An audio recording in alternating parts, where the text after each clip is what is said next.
स्वागत है आपका हमारे YouTube चैनल में। आज के वीडियो में हम लेकर आए हैं आपके लिए यहाँ पर महत्वपूर्ण क्वेश्चन आंसर। तो सभी लोग वीडियो को लाइक कर लें, चैनल को सब्सक्राइब कर लें और ज्यादा से ज्यादा वीडियो को शेयर करें। चलिए स्टार्ट करते हैं। 361वां क्वेश्चन से यहाँ पर अपन स्टार्ट करते हैं। महत्वपूर्ण क्वेश्चन है आज का। अपना यहाँ पर पहला क्वेश्चन क्या पूछा गया यहाँ पर ये देख लेते हैं। तो चलिए यहाँ पर आज का पहला क्वेश्चन पूछा गया, देवराजकृत छायावाद का पतन किस वर्ष प्रकाशित हुई थी रचना। ये आपसे पूछा गया 1948 में, 1940 में, 1950 में या 1960 में। देवराज की रचना मानी जाती है छायावाद का पतन, ये किस वर्ष प्रकाशित हुई थी ये बताना है। 61वां क्वेश्चन यहाँ पर दिया गया है और 61 में आप सभी का सही आंसर है 1948 में। विकल्प नंबर ए आपका यहाँ पर सही आंसर है। हिंदी के विकास में अपभ्रंश का युग के लेखक कौन माने जाते हैं। नामवर से हैं, श्याम सुंदर दास हैं, नगेंद्र हैं, दिनकर हैं। 62 में आप सभी के लिए चयन करना है। हिंदी के विकास में अपभ्रंश का युग के लेखक कौन माने जाते हैं। क्वेश्चन नंबर 62 यहाँ पर दिया गया है और 62 में आप सभी का यहाँ पर सही आंसर आ रहा है। विकल्प नंबर यहाँ पर एक सही आंसर है, नामवर से है। नामवर से की रचना मानी जाती है। विकल्प नंबर एक जिन्होंने भी चयन किया है उनका यहाँ पर सही आंसर होगा। शब्द और स्मृति किसकी रचना मानी जाती है। 63वां क्वेश्चन यहाँ पर पूछा गया है और जिनके लिए भी हिंदी साहित्य की 3000 प्रश्न की पीडीएफ जिनके लिए भी चाहिए हो तो वह संपर्क कर सकते हैं। 3000 प्रश्न की पीडीएफ है और इस पीडीएफ जो पीडीएफ है वह मात्र आपकी 150 रुपये में अभी उपलब्ध है। 150 रुपये में आप इस पीडीएफ को जो है परचेस कर सकते हैं। नंबर स्क्रीन पर चल रहा है, संपर्क कर लें सभी लोग जिनके लिए भी चाहिए हो। शब्द और स्मृति किसकी कृति मानी जाती है। तो आप सभी का यहाँ पर 63 में सही आंसर आ रहा है, निर्मल वर्मा। निर्मल वर्मा विकल्प नंबर बी आप सभी का यहाँ पर सही आंसर होगा। विकल्प नंबर 2 जिन्होंने भी चयन किया है उनका यहाँ पर सही आंसर है। छायावाद की प्रासंगिकता के लेखक कौन माने जाते हैं। 64 में आप सभी के लिए चयन करना है। 64 में आप सभी का सही आंसर क्या होगा। नंद दुलारे वाजपेयी हैं, प्रेमचंद हैं, रमेश चंद्र साय हैं, प्रसाद हैं। 64 में आप सभी का क्या होगा सही आंसर। छायावाद की प्रासंगिकता के लेखक बताने कौन माने जाते हैं। 4 विकल्प आपके यहाँ पर दिए गए हैं। महत्वपूर्ण क्वेश्चन यहाँ पर दिया गया है और आप सभी का यहाँ पर सही आंसर आ रहा है विकल्प नंबर सी, यानी कि रमेश चंद्र साय माने जाते हैं इसके लेखक। सी वाला विकल्प जिन्होंने भी चयन किया है रमेश चंद्र साय, उनका यहाँ पर सही आंसर होगा। अगला क्वेश्चन यहाँ पर देखिएगा, आधुनिकता के पहलू के लेखक कौन माने जाते हैं। 65वां क्वेश्चन है, आधुनिकता के पहलू जगदीश गुप्त हैं, लक्ष्मीकांत वर्मा हैं, विपिन कुमार अग्रवाल हैं, अशोक वाजपेयी हैं।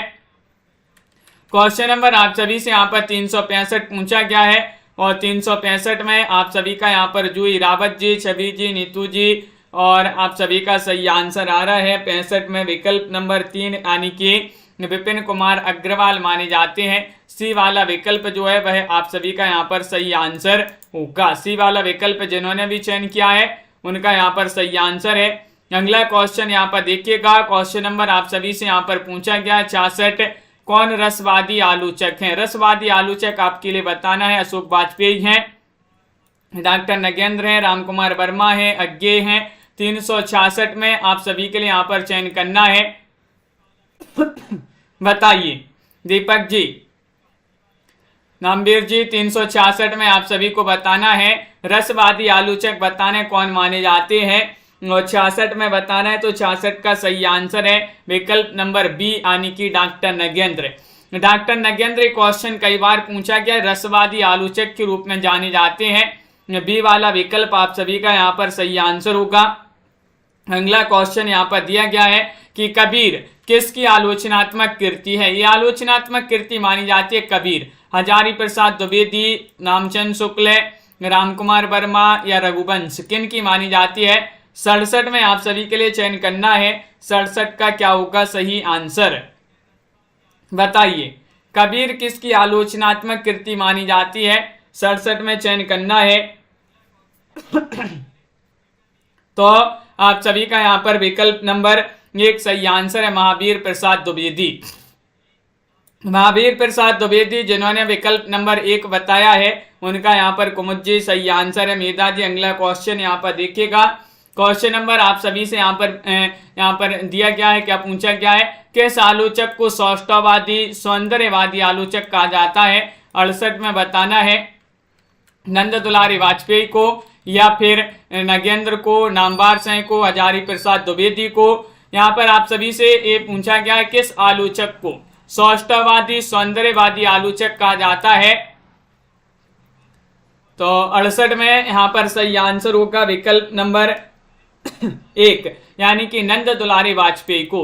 नंद दुलारी वाजपेयी जो आलोचक हैं इनको सौष्ठववादी और सौंदर्यवादी आलोचक के रूप में जाना जाता है, कहा जाता है। अगला क्वेश्चन यहाँ पर पूछा गया आप सभी से 69वां क्वेश्चन है, डॉक्टर नगेंद्र की आलोचनात्मक कृति नहीं है, कौन सी नहीं। रीति काव्य की भूमिका, सिद्धांत और अध्ययन, देव और उनकी कविता या विचार और अनुभूति। 369 में आप सभी लोग बताइएगा कि डॉक्टर नगेंद्र जो है इनकी आलोचनात्मक कृति नहीं, बताना है कौन सी नहीं है। 69 में सही आंसर होगा विकल्प नंबर बी, आप सभी का यहाँ पर सही आंसर है सिद्धांत और अध्ययन। बी वाला विकल्प आप सभी का यहाँ पर सही आंसर है, सिद्धांत और अध्ययन आप सभी का यहाँ पर सही आंसर है। अगला क्वेश्चन यहाँ पर देखिएगा, यहाँ पर आप सभी से पूछा है कि मार्क्सवादी आलोचक कौन नहीं है, नहीं बताना है, चयन करिएगा क्या होगा सही आंसर। अज्ञे, प्रकाश चंद्र गुप्त, रामविलास शर्मा, शिवदान सिंह चौहान। तो 70वां क्वेश्चन यहाँ पर दिया गया है और 70 में आप सभी का यहाँ पर सही आंसर क्या होगा।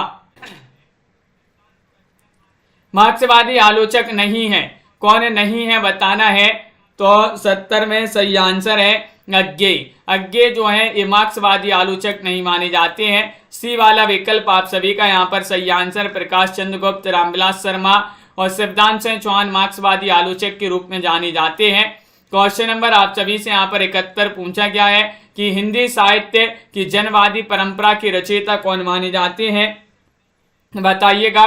शिवदान सिंह चौहान है, प्रकाश चंद्र गुप्त है, रामविलास शर्मा है या डॉक्टर नगेंद्र है। 71 में बताना है हिंदी साहित्य की जनवादी परंपरा के रचयिता कौन माने जाते हैं। महत्वपूर्ण क्वेश्चन है और सही आंसर होगा यहाँ पर बी वाला विकल्प, प्रकाश चंद्र गुप्त आप सभी का यहाँ पर सही आंसर है। जिन्होंने विकल्प नंबर 2 चयन किया है उनका यहाँ पर सही आंसर है। अगला क्वेश्चन यहाँ पर दिया गया है, क्वेश्चन नंबर 71 है। देखिएगा 71वां क्वेश्चन है, आस्था और सौंदर्य के लेखक कौन माने जाते हैं। 71 में चयन करना है, रामविलास शर्मा है, रामदरस मिश्र है, रामदहन मिश्र है या फिर प्रकाश चंद्र गुप्त हैं। 72वां क्वेश्चन यहाँ पर दिया गया है।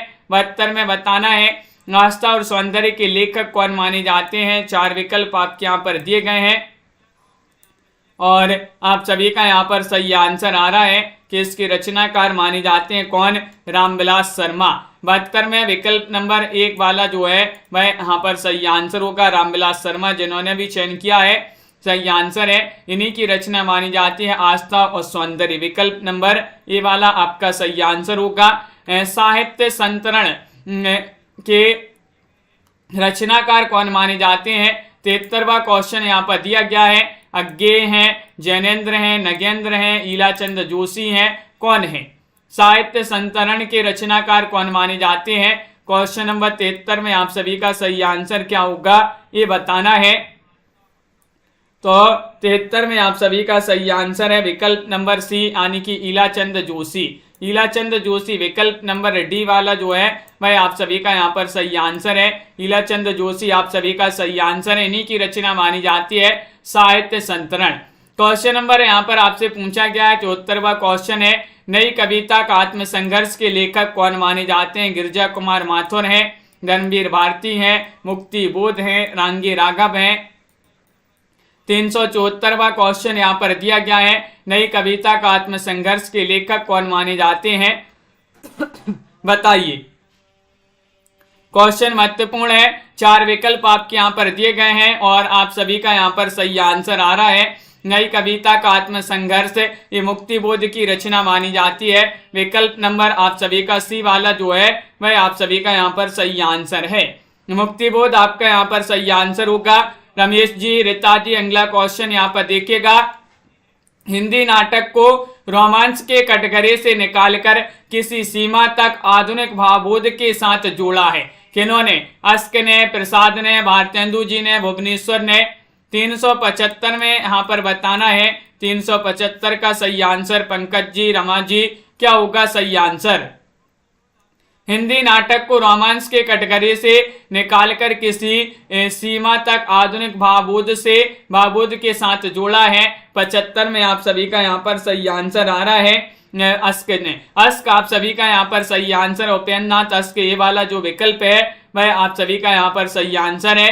अगला क्वेश्चन यहाँ पर देखिएगा। अस्क का जय पराजय किस वर्ष प्रकाशित हुआ था? ये 76वां क्वेश्चन है। नीलम जी, बिल्कुल बताइए 76 में क्या होगा सही आंसर? तो अस्क का जय पराजय बताना है। ये किस वर्ष प्रकाशित हुआ था? 1940 में, 1932 में, 1935 में, 1937 में। 376वां क्वेश्चन यहाँ पर दिया गया है और 76 में आप सभी का यहाँ पर सही आंसर होगा विकल्प नंबर डी वाला विकल्प यहाँ पर सही आंसर है, यानी कि 1937। 1937 यहाँ पर सही आंसर है। अस्क का जय पराजय किस वर्ष से प्रकाशित हुई थी रचना? तो 1937 यहाँ पर रमेश जी बहुत बढ़िया सही आंसर चयन किया है। कटराज एमपी जी। अगला क्वेश्चन यहाँ पर देखिएगा। अस्क की सर्वाधिक प्रौढ़ कृति मानी जाती है, कौन सी मानी जाती है? जय पराजय है, अंजू दीदी है, कैंप है, उड़ान है। 77वां क्वेश्चन यहाँ पर पूछा गया है। 77 में आप सभी का यहाँ पर क्या होगा सही आंसर? बताइए।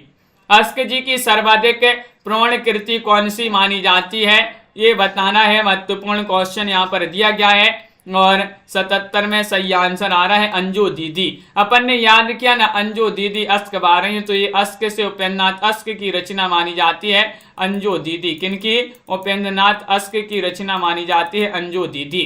यहाँ पर आपके लिए बताना है, निम्नलिखित यहाँ पर नाटक दिए गए हैं कि रचनाकार आप सभी के लिए चयन करना है। जैसे 78 में पूछा है कोणार्क नाटक किनका माना जाता है? अस्क जी का है। मोहन राकेश, विष्णु प्रभाकर, जगदीश चंद्र माथुर। ये अब यहाँ पर आपके जो है सरल क्वेश्चन सभी से बन जाएंगे। 78 में बताइएगा क्या होगा सही आंसर? कोणार्क नाटक बताना है, इसके लेखक बताना है, कौन माने जाते हैं। 78 में चयन करना है पूर्णिमा जी, मुस्कान जी। तो आप सभी का सही आंसर है जगदीश चंद्र माथुर। आपका डी वाला विकल्प जो है वह यहाँ पर सही आंसर है, जगदीश चंद्र माथुर सही आंसर होगा। अगला क्वेश्चन है, छठा बेटा के रचनाकार कौन माने जाते हैं? भुवनेश्वर है, धर्मवीर भारती हैं, या फिर अस्क हैं, अज्ञेय हैं। 79 में सही आंसर बताइएगा क्या होगा सही आंसर? 79 में छठा बेटा के रचनाकार कौन माने जाते हैं, ये पूछा गया है। तो 79 में अपन याद किया था कि छठा बेटा अस्क बारा है। अस्क से उपेन्द्रनाथ अस्क आप सभी का यहाँ पर सही आंसर है। उपेन्द्रनाथ अस्क जी की रचना मानी जाती है छठा बेटा। अगला क्वेश्चन यहाँ पर 80वां क्वेश्चन है।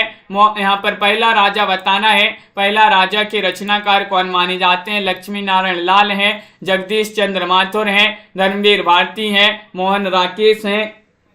80 में चयन करना है, तो आप सभी का यहाँ पर सही आंसर आ रहा है। कम लोग जुड़े हैं, जल्दी से एक बार शेयर कर दीजिएगा, वीडियो को लाइक कर लें। रोज आपके लिए क्लास लाई जाती है, महत्वपूर्ण क्वेश्चन यहाँ पर करवाए जाते हैं और यहाँ पर आप सभी का सही आंसर आ रहा है। पहला राजा जो है जगदीश चंद्र माथुर की रचना मानी जाती है। पहला राजा, जो भी पहले राजा बनता है तो वह जगदीश के पास जाता है, जगदीश।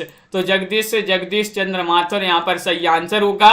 लहरों के राजहंस 81वां क्वेश्चन यहाँ पर पूछा है, किनकी रचना मानी जाती है? मोहन राकेश, धर्मवीर भारती, या फिर पंत, या फिर हरि कृष्ण प्रेमी। बताइए लहरों के राजहंस के रचनाकार कौन माने जाते हैं? 81वां क्वेश्चन यहाँ पर दिया गया है और 81 में आप सभी का यहाँ पर सही आंसर आ रहा है कि ये रचना मानी जाती है मोहन राकेश की। मोहन राकेश विकल्प नंबर ए वाला आप सभी का यहाँ पर सही आंसर है। लहरों की राजहंस के रचनाकार मोहन राकेश माने जाते हैं। 3 आंखों वाली मछली के रचनाकार कौन माने जाते हैं, बताइएगा। ज्ञानदेव अग्निहोत्री है या फिर उदय शंकर भट्ट है, हरिकृष्ण प्रेमी है, लक्ष्मी नारायण लाल है। 82वां क्वेश्चन यहाँ पर दिया गया है, 3 आंखों वाली मछली। 82 में चयन करना है, तो 82 में आप सभी का यहाँ पर सही आंसर आ रहा है। 3 आंखों वाली मछली के लेखक बताने, रचनाकार बताने किन की रचना मानी जाती है। ये तो विकल्प नंबर डी आप सभी का यहाँ पर सही आंसर है, डॉक्टर लक्ष्मी नारायण। आप सभी का यहाँ पर सही आंसर डॉक्टर लक्ष्मी नारायण लाल होगा सही आंसर, डी वाला विकल्प।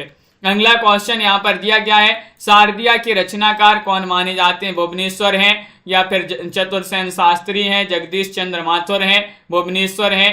क्वेश्चन यहाँ पर देखिए भुवनेश्वर यहाँ पर डबल हो गए, तो इस विकल्प को यहाँ पर काट देते हैं। शारदिया के रचनाकार बताना है। 83वां क्वेश्चन यहाँ पर दिया गया है और 83 में आप सभी का यहाँ पर सही आंसर होगा विकल्प नंबर सी वाला, यानी कि दीपक जी यहाँ पर जगदीश चंद्र माथुर यहाँ पर सही आंसर है। जगदीश चंद्र माथुर जिन्होंने भी बताया है उनका यहाँ पर सही आंसर होगा, शारदिया के रचनाकार माने जाते हैं जगदीश चंद्र माथुर। अगला क्वेश्चन यहाँ पर पूछा है, प्रतिशोध के रचनाकार कौन है, रामनरेश त्रिपाठी है, हरिकृष्ण प्रेमी है, गिरजा कुमार माथुर है, राम कुमार वर्मा है। प्रतिशोध के रचनाकार बताना है, बताइएगा। क्वेश्चन महत्वपूर्ण है। 84वां क्वेश्चन यहाँ पर दिया गया है। 84 में आप सभी के लिए चयन करना है, तो 84 में आप सभी का यहाँ पर सही आंसर होगा विकल्प नंबर क्या होगा सही आंसर, बताइए। महत्वपूर्ण क्वेश्चन यहाँ पर दिया गया है और बी वाला विकल्प यहाँ पर सही आंसर है, प्रतिशोध। विकल्प नंबर आपका बी जो है वह आप सभी का यहाँ पर सही आंसर है, बिल्कुल सही। विकल्प नंबर 2 यहाँ पर सही आंसर है। अगला क्वेश्चन यहाँ पर देखिएगा, ऑनरेरी मजिस्ट्रेट के रचनाकार कौन माने जाते हैं। 85वां क्वेश्चन यहाँ पर दिया गया, सुदर्शन है, हरिकृष्ण प्रेमी है, भुवनेश्वर है, अज्ञेय है, किनकी रचना मानी जाती है। 85 में चयन करना है, बताइएगा 85 का सही आंसर क्या होगा। सही आंसर ऑनरेरी मजिस्ट्रेट के रचनाकार कौन मानी जाती है, तो आप सभी का यहाँ पर सही आंसर होगा 85 में कि ऑनरेरी मजिस्ट्रेट के दर्शन हो गए, दर्शन से सुदर्शन, सुदर्शन जी की रचना मानी जाती है। विकल्प नंबर 1 आप सभी का यहाँ पर सही आंसर होगा। राक्षस का मंदिर, ये आपको बताने किन की रचना है, गोविंद वल्लभ पंत की रचना है, लक्ष्मी नारायण मिश्र की रचना है, सुदर्शन, रांगी राघव, किन की रचना मानी जाती है। 86 में चयन करना है, बताइए। 86 में सभी लोग बताएंगे राक्षस का मंदिर के रचनाकार कौन माने जाते हैं। 4 विकल्प आपके यहाँ पर दिए गए हैं और आप सभी का यहाँ पर सही आंसर आ रहा है, राक्षस का मंदिर के रचनाकार माने जाते हैं कौन। विकल्प नंबर 2 सही आंसर है, लक्ष्मी नारायण मिश्र। लक्ष्मी नारायण मिश्र आप सभी का यहाँ पर बी वाला विकल्प जो है वह आप सभी का यहाँ पर सही आंसर होगा। बहुत बढ़िया।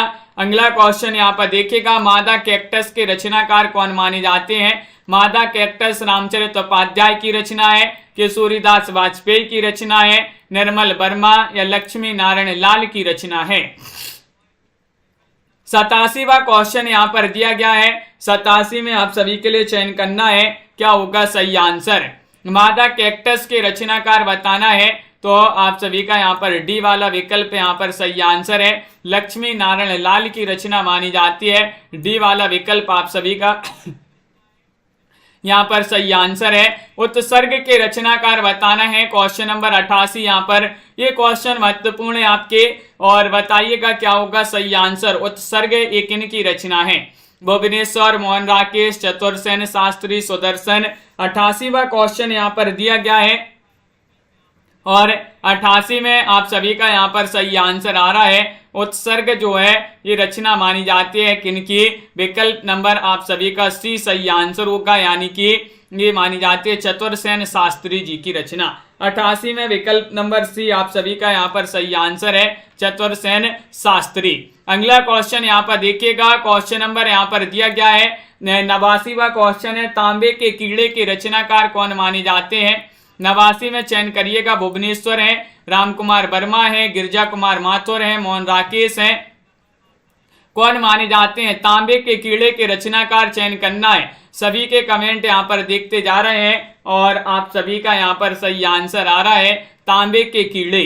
ये रचना किनकी मानी जाती है, ये पूछा गया है 89 में। तो विकल्प नंबर आपका 1 सही आंसर है भुवनेश्वर। भुवनेश्वर की ये रचना मानी जाती है तांबे के कीड़े। विकल्प नंबर 1 आप सभी का यहाँ पर सही आंसर है। अगला क्वेश्चन यहाँ पर देखिएगा।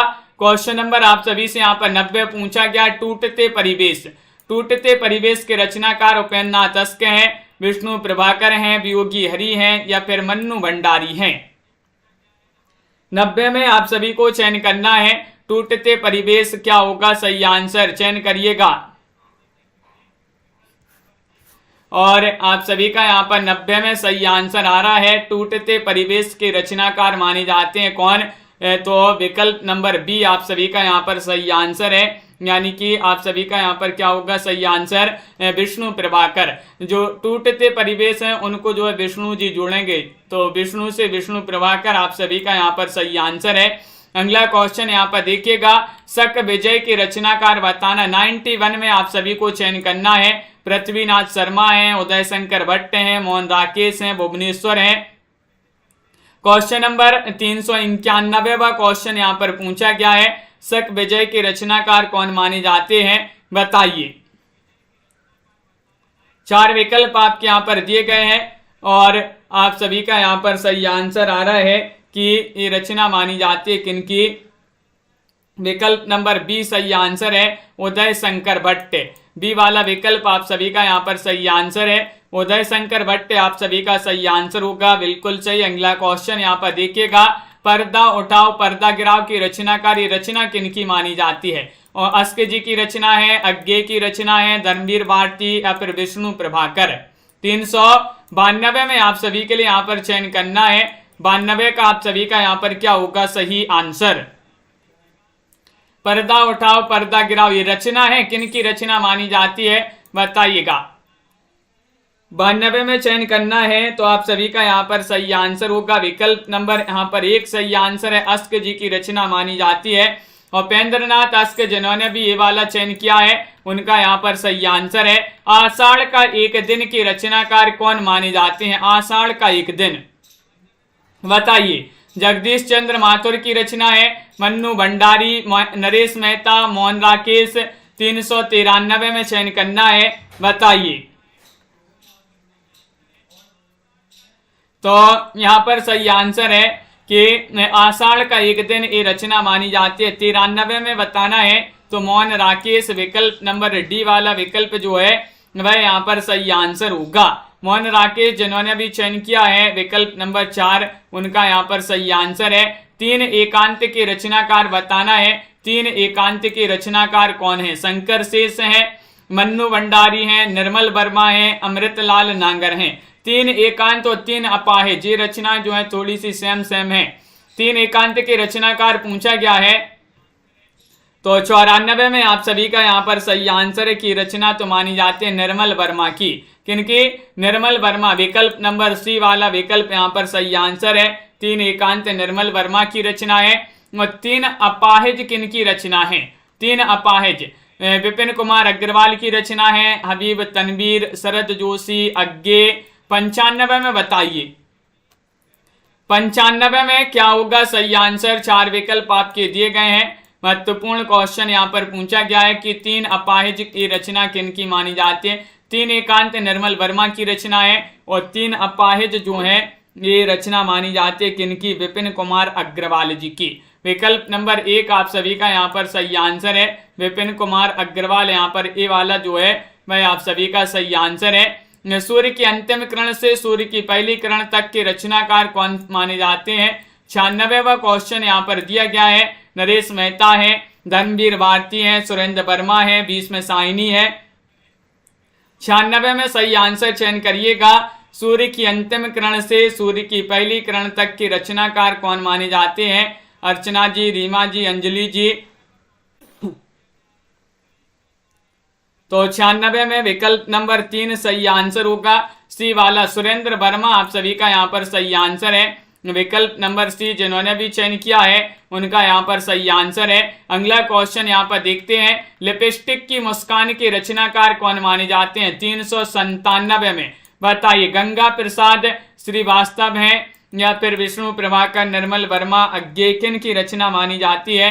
क्वेश्चन 97वां यहाँ पर पूछा गया है और आप सभी का यहाँ पर सही आंसर क्या होगा? संजू जी, सभी लोग एक बार वीडियो को लाइक अवश्य कर लेंगे। जिन्होंने अभी तक वीडियो को लाइक नहीं किया है, लाइक शेयर करते जाइए सभी लोग।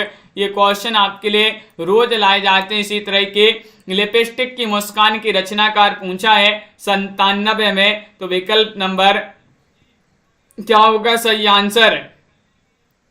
बी वाला विकल्प आपका सही आंसर है, विष्णु प्रभाकर। विष्णु प्रभाकर आप सभी का यहाँ पर सही आंसर है।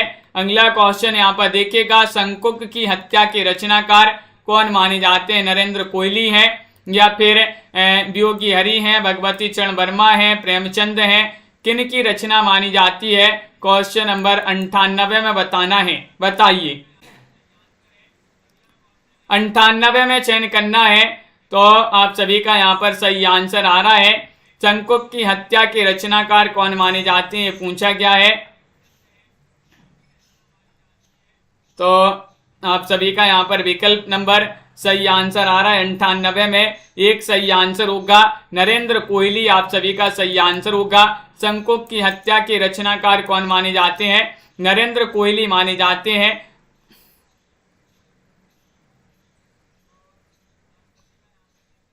शंकुक की हत्या होगा यहाँ पर, बिल्कुल यहाँ पर ये जो है बहुत बढ़िया। अगला क्वेश्चन यहाँ पर देखते हैं। क्वेश्चन नंबर आप सभी से यहाँ पर पूछा गया है, राखी की लाज की रचनाकार कौन है? 399 में आप सभी के लिए बताना है। 99 में आप सभी का क्या होगा सही आंसर? वृंदावन लाल वर्मा है, दशरथ ओझा है, अज्ञे हैं, नरेश मेहता है। क्वेश्चन नंबर यहाँ पर पूछा गया है 399 और 99 में आप सभी को बताना है किन की रचना मानी जाती है। शंकुक की हत्या होगा यहाँ पर और आप सभी का यहाँ पर सही आंसर आ रहा है। राखी की लाज की रचनाकार बताना है, तो विकल्प नंबर आप सभी का 99 में क्या होगा सही आंसर? वृंदावन लाल वर्मा। विकल्प नंबर 1 आप सभी का यहाँ पर सही आंसर है। वृंदावन लाल वर्मा जो है उन्हीं की रचना मानी जाती है राखी की लाज। अगला क्वेश्चन यहाँ पर देखिएगा, बिना दीवारों के घर। बिना दीवारों के घर के रचनाकार जगदीश चंद्र माथुर हैं, मन्नू भंडारी हैं, अज्ञे हैं, अस्क हैं। 400वां क्वेश्चन यहाँ पर पूछा गया है। 400 में क्या होगा सही आंसर? विशाल जी चयन कीजिएगा, लवली ठाकुर जी। बिना दीवारों के घर के रचनाकार माने जाते हैं कौन? तो ये रचना मानी जाती है किनकी? विकल्प नंबर आप सभी का 400 में बी सही आंसर है, मन्नू भंडारी। बिना दीवारों के घर में मन्नू भंडारा कर रही हैं। बिना दीवारों के घर में मन्नू भंडारा कर रही हैं, तो मन्नू भंडारी आप सभी का यहाँ पर हो जाएगा। बिना दीवारों के घर इन्हीं की रचना मानी जाती है। यहाँ पर गीति नाट्य दिए गए, निम्नलिखित गीति नाट्यों की रचनाकार आप सभी के लिए बताना है। जैसे अंधायुग यहाँ पर दिया गया है। अंधायुग के रचनाकार माने जाते हैं सेठ गोविंद दास हैं, राम कुमार वर्मा हैं, दुष्यंत कुमार हैं, धर्मवीर भारती हैं। 401 में आप सभी को चयन करना है, बताइएगा अंश जी क्या होगा 401 में सही आंसर? अंधा युग। और इसको याद किया था पन्ने, हाँ, धर्म के बिना अंधा है युग। दीपक जी, धर्म के बिना अंधा युग है। धर्म से धर्मवीर भारती, अंधा युग तो अंधा युग इन्हीं की रचना मानी जाती है। गीति नाट्य माना जाता है धर्मवीर भारती का। सवर्ण बताना इसके रचनाकार कौन माने जाते हैं? सिद्धनाथ कुमार हैं, दुष्यंत कुमार हैं, पंत हैं, गिरजा कुमार माथुर हैं। 402 में आप सभी लोग बताएंगे सवर्ण के रचनाकार कौन माने जाते हैं। क्वेश्चन महत्वपूर्ण है और आप सभी का अनंत जी यहाँ पर सही आंसर आ रहा है। क्या आ रहा है सही आंसर? सवर्ण के रचनाकार बताना है, 402 में बताना है। तो 402 में यहाँ पर सही आंसर आ रहा है कि रचना मानी जाती है किनकी? पंत जी की रचना मानी जाती है। सुमित्रा नंदन पंत विकल्प नंबर 3 जिन्होंने भी यहाँ पर चयन किया है उनका यहाँ पर सही आंसर है। अगला क्वेश्चन यहाँ पर देखिएगा, कल्पांतर के रचनाकार कौन माने जाते हैं? कल्पांतर गिरजा कुमार माथुर हैं, सिद्धनाथ कुमार हैं, पंत हैं, अज्ञे हैं। 403 में आप सभी के लिए यहाँ पर चयन करना है सोहानी जी, क्या होगा 403 का सही आंसर। कल्पांतर के रचनाकार बताना, 4 विकल्प आपके यहाँ पर दिए गए हैं और आप सभी का यहाँ पर सुनैना जी सही आंसर आ रहा है। 3 में विकल्प नंबर आप सभी का यहाँ पर 1 सही आंसर होगा गिरजा कुमार माथुर। किन की रचना है? गिरजा कुमार माथुर की रचना मानी जाती है कल्पांतर। विकल्प नंबर 1 आप सभी का यहाँ पर सही आंसर होगा। आगे बढ़ते हैं तो क्वेश्चन नंबर यहाँ पर दिया गया है 404। 404 में बताने सृष्टि की सांझ के रचनाकार कौन माने जाते हैं? सृष्टि की सांझ एक इनकी रचना है राम कुमार वर्मा, सिद्धनाथ कुमार, दुष्यंत कुमार या फिर पंत जी की रचना है। किन की रचना मानी जाती है बताइएगा सभी लोग। सृष्टि की सांझ के रचनाकार कौन माने जाते हैं? 404 में चयन करना है। तो 404 में आप सभी का बी वाला विकल्प सही आंसर होगा। सिद्धनाथ कुमार जो हैं उन्हीं की रचना मानी जाती है सृष्टि की सांझ। विकल्प नंबर बी वाला यहाँ पर सही आंसर होगा। अगला क्वेश्चन यहाँ पर दिया गया है। क्वेश्चन नंबर यहाँ पर पूछा है 405, स्नेह या स्वर्ग।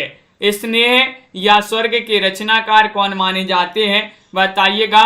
सेठ गोविंद दास हैं, निर्मल वर्मा हैं, नरेश मेहता हैं, अज्ञे हैं। क्वेश्चन आपका 405 यहाँ पर दिया गया है और 405 में सही आंसर आ रहा है स्नेह या स्वर्ग के रचनाकार अंजलि जी कौन मानी जाती है पूछा गया है। तो बिल्कुल सही 405 में आप सभी का सही आंसर होगा। ये रचना सेठ गोविंद दास की मानी जाती है। 405 में विकल्प नंबर ए वाला विकल्प आपका सही आंसर होगा। सेठ गोविंद दास सही आंसर है। एक कंठ विस्पाई के रचनाकार कौन मानी जाते हैं बताइए। एक कंठ विस्पाई रचना मानी जाती है दुष्यंत कुमार की, सेठ गोविंद दास, पंत या फिर निराला। क्वेश्चन नंबर 6 यहाँ पर पूछा गया है। 6 में बताना है क्या होगा आप सभी का सही आंसर। एक कंठ विस्पाई के रचनाकार चयन करना है। डॉक्टर नीता जी और पूर्णिमा जी, नीतू जी आप सभी का सही आंसर होगा। ये दुष्यंत कुमार की रचना मानी जाती है एक कंठ विस्पाई। किन की रचना है? दुष्यंत कुमार। विकल्प नंबर ए वाला यहाँ पर सही आंसर होगा। अगला क्वेश्चन यहाँ पर देखिएगा। रजत शिखर के रचनाकार बताना। यहाँ पर रचना दी गई रजत शिखर। किन की रचना मानी जाती है? हरिकृष्ण प्रेमी की रचना है या फिर ये रचना मानी जाती है पंत गोविंद वल्लभ पंत या फिर मिलिंद। 407 में सही आंसर बताइए प्रवीण जी। 407 का सही आंसर होगा रजत शिखर जो रचना है किन की रचना मानी जाती है बताइए सभी लोग। क्वेश्चन महत्वपूर्ण है और साथ में आप सभी का सही आंसर आ रहा है। ये मानी जाती है पंत जी की रचना। किन की रचना है? पंत। यहाँ पर सुमित्रा नंदन पंत जो है इन्हीं की रचना मानी जाती है रजत शिखर। बी वाला विकल्प आप सभी का यहाँ पर सही आंसर है। शिल्पी के रचनाकार कौन माने जाते हैं? शिल्पी किन की रचना मानी जाती है? 802 में यहाँ पर सही आंसर चयन करना है। 802 में आप सभी का सही आंसर होगा। ये रचना है राम कुमार वर्मा, पंत, धनवीर भारती, जैनेन्द्र। तो 408 में बताना है। 408 में बताना है क्या होगा सही आंसर। 408 में शिल्पी रचना किनकी मानी जाती है? तो यहाँ पर भी आपका सुमित्रा नंदन पंत सही आंसर है। विकल्प नंबर बी वाला विकल्प जो है वह यहाँ पर सही आंसर होगा। आधे अधूरे नाटक के रचनाकार कौन माने जाते हैं? आधे अधूरे नाटक अपन ने कई बार पढ़ा है। किनका है? अमृतलाल नागर, मन्नू भंडारी, मोहन राकेश, निर्मल वर्मा। 409 में यहाँ पर चयन करना है। 409 में यहाँ पर क्या होगा सही आंसर। आधे अधूरे ये नाटक है और ये नाटक किनका माना जाता है ये चयन करना है। तो 9 में सही आंसर होगा मोहन राकेश। ये अपन ने कई बार पढ़ा है। मोहन राकेश जो है विकल्प नंबर बी आपका सही आंसर होगा। मोहन राकेश के बिना आधे अधूरे हैं। तो मोहन राकेश और आधे अधूरे इन्हीं का नाटक माना जाता है। मोहन राकेश के किस नाटक में कालिदास मोहन राकेश के किस नाटक में कालिदास की प्रणय कथा कही गई है? वह आप सभी को नाटक बताना है। लहरों की राजहंस है, आधे अधूरे है, किसी में नहीं, या फिर यहाँ पर आपका जो अगला विकल्प है आषाढ़ का एक दिन। क्वेश्चन नंबर 410 है। 410 में बताना है मोहन राकेश के किस नाटक में कालिदास की प्रणय कथा कही गई है? तो 10 में यहाँ पर विकल्प नंबर 4 सही आंसर होगा आषाढ़ का एक दिन। आषाढ़ का एक दिन नाटक पूछा जाता, बहुत ही महत्वपूर्ण ये क्वेश्चन है कि आषाढ़ का एक दिन नाटक किनका है? तो मोहन राकेश का माना जाता है। अगला क्वेश्चन यहाँ पर देखिएगा, कारवा नाट्य संकलन के रचयिता कौन माने जाते हैं? 400 आपसे यहाँ पर पूछा गया है, कौन सा? 411वां क्वेश्चन यहाँ पर दिया गया है, कारवा बताना है। तो आप सभी का यहाँ पर सही आंसर क्या होगा? चयन कीजिएगा, भुवनेश्वर है, या फिर सुरेंद्र वर्मा है, नेमिचंद्र जैन है, या फिर यहाँ पर मोहन राकेश हैं। कारवा के बताना है तो आप सभी का सही आंसर 11वां क्वेश्चन है और विकल्प नंबर 1 सही आंसर होगा मोहन राकेश।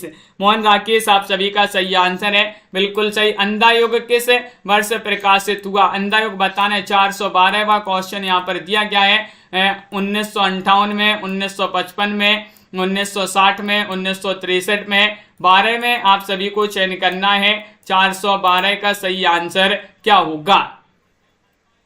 अंधा युग किस वर्ष प्रकाशित हुआ ये बताना है। 4 विकल्प आपके दिए गए हैं, क्वेश्चन महत्वपूर्ण है और 12 में आप सभी का सही आंसर आ रहा है। इसका प्रकाशन माना जाता है क्या? अंधा युग। अंधा है युग, धर्म के बिना अंधा युग। 1955 होगा सही आंसर। बी वाला विकल्प जिन्होंने भी चयन किया है 1955 उनका सही आंसर है। कारवा में कौन सा नाटक संकलित नहीं है? नहीं पूछा गया है। 413 में आप सभी लोग चयन करिएगा।